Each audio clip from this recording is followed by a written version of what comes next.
How much do you think just one of these costs?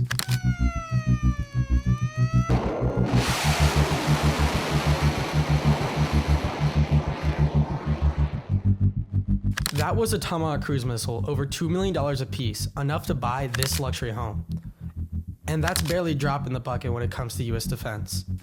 Our arms must be mighty, ready for instant action, so that no potential aggressor may be tempted to risk his own destruction.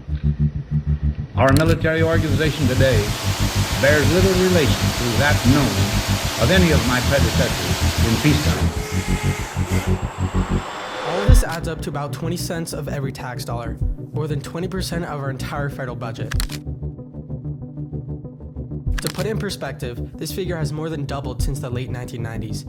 It's a sum so vast that it would eclipse the entire budgets of several major federal agencies combined. And it keeps growing year after year, and it isn't just about missiles or jets. There's a whole network of government officials, defense companies, and military leadership that just keeps these budgets going. Resources and livelihood are all involved. So is the very structure of our society. In the councils of government, we must guard against the acquisition of unwarranted influence, whether sought or unsought, by the military-industrial complex.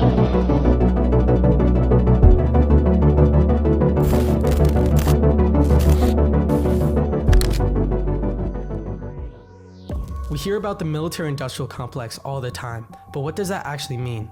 Why is the US spending so much on these technologies? And bottom line, does it really make America safer? Today, we're following the money, seeing who profits, and asking, could some of this cash be better used elsewhere?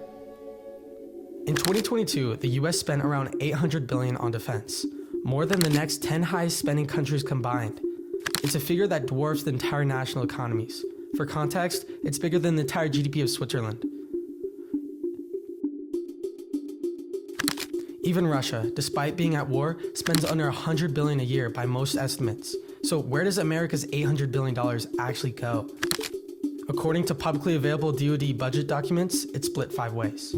First, operations maintenance, about $300 billion, covers everything from repairing jets to fueling ships and training troops. It's the cost of keeping the military operational. Next, we have military personnel at around $190 billion.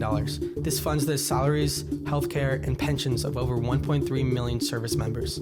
Then there's research and development, receiving about $110 billion. This funds the next generation of military technology, from hypersonic missiles to AI-driven systems. A smaller piece, about $14 billion, goes to military construction and housing. But the real spotlight is on procurement, $150 billion. This is where the military buys its hardware, jets, tanks, warships, and missiles. It's also where waste becomes glaring. From cost overruns to inflated contracts, procurement often spirals out of control.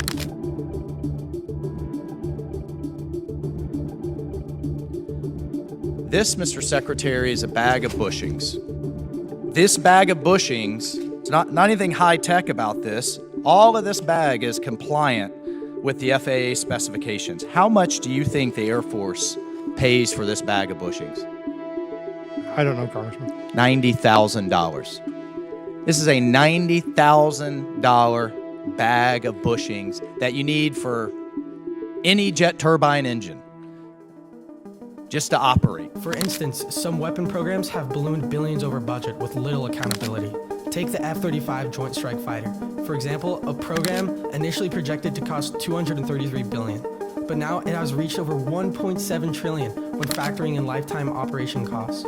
It's the most expensive weapon program in history, plagued by delays and questions about its effectiveness. Programs like this raise serious questions about how efficiently our defense dollars are being spent, and whether these massive costs are truly making America safer. On paper, these budget categories seem clear: buy weapons, fund operations, and support troops. But in reality, procurement is where spending becomes opaque, where projects spiral out of control and billions vanish into contracts with little accountability.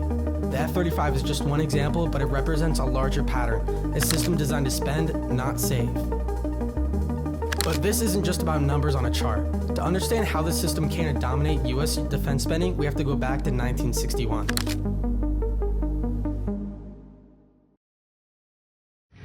Yet we must not fail to comprehend its grave implications. Our toil, resources, and livelihood are all involved. So is the very structure of our society. In the councils of government, we must guard against the acquisition of unwarranted influence, whether sought or unsought, by the military-industrial complex.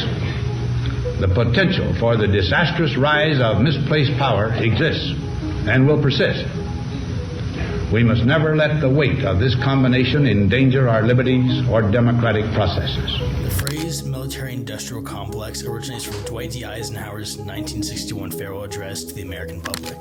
As Eisenhower warned, in the councils of war and government, we must guard against the acquisition of unwarranted influence, whether sought or unsought, by the military-industrial complex. This wasn't just a passing remark. It was a direct warning about the dangers of an unchecked alliance between the military, government officials, and private defense contractors. This alliance, often referred to as the Iron Triangle, is at the heart of the growing defense budgets we see today. Each vertex supports the other. The Pentagon needs funding and advanced weaponry, so it contracts private companies like Lockheed Martin and Raytheon. These companies, in turn, spend millions lobbying Congress, often contributing to political campaigns or promising job creation in districts represented by key lawmakers. Congress, eager to support those local jobs and campaign donations, approves the budgets, fueling the Pentagon's needs and restarting the cycle. Political scientist A. Trevor Thrall explains in the Oxford Research Encyclopedia of Politics, defense industries and their allies, and the military and politics act as an interest group, lobbying for procurement projects that perpetuate the system. And once these powerful budgets grow, cutting them becomes politically risky, no matter how inefficient or wasteful the spending may be. Take Senator Jim Inhofe, former chairman of the Senate Armed Services Committee. In 2022, he secured $356 million in military construction earmarks for his home state of Oklahoma, benefiting the local economy and creating jobs. At the same time, his campaign received significant donations from major defense contractors like Boeing and Lockheed Martin. This ensured that those companies continued to profit, while Inhofe bolstered his support among voters back home, further cementing his re-election. This is how the Iron Triangle thrives, creating a military-industrial complex. Defense contractors promise jobs, Congress delivers funding, and lawmakers gain political capital.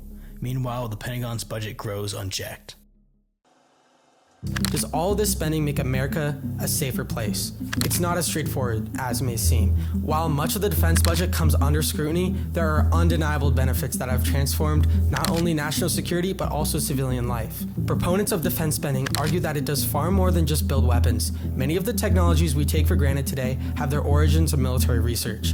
Take GPS, for example. Originally developed by the Department of Defense to provide precise navigation for military operations, it has revolutionized civilian industries, from transportation and logistics to personal navigation on your phone. The internet, another groundbreaking innovation, also began as ARPANET, a military research project designed to create a decentralized communication network. While innovations like GPS and internet are undeniable successes, they are exceptions, not the rule. For every groundbreaking program, there are countless projects that never deliver. Take the Zumwalt-class destroyer, for example.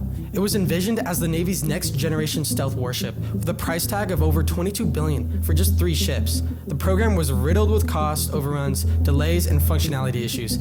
Its advanced gun system, a key selling point, required ammunition that was so expensive, around $800,000 per round.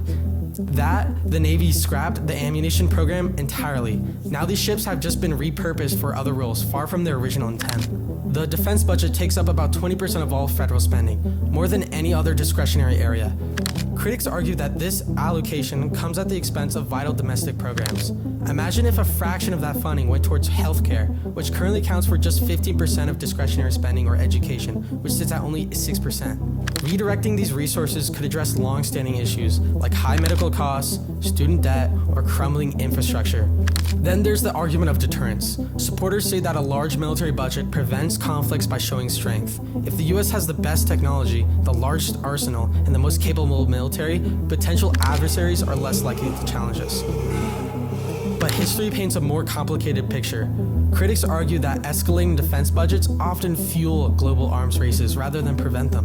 When the US builds up its arsenal, other nations respond in kind, creating a cycle of militarization that increases tensions rather than diffusing them. Take the Cold War as an example. Massive military buildups on both sides heightened the stakes rather than ensuring peace. While there's no denying the role defense spending has played in technological innovation and national security, the larger question remains. Are we prioritizing the right things? What are we sacrificing in the process? Well, Cameron, thanks for joining us. When you hear about the US spending hundreds of billions of dollars on defense each year on the military, more than the next 10 countries combined, what's your first reaction? Hey Sam, first off, thanks for having me on. Honestly, it's kind of shocking. I knew the military was expensive, but not that high. How does that compare to what you see at your school or in your neighborhood? Do you ever think about what else that money could fund? Yeah, sometimes I do. Like my school struggles with old textbooks and slow computers. I can see that the roads in my community, they need some fixing. So part of me wonders if even a small chunk of that budget could be used on stuff like education or healthcare. Exactly. If 20% of every federal tax dollar goes to defense, what kind of trade-offs do you imagine for you or your classmates? Like, for example, what do you think that money could go to in regards of our school, Arcadia? Yeah, I'd love more scholarships, you know me. Better campus facilities, even mental health services. I'm not even saying just cut the military spending completely.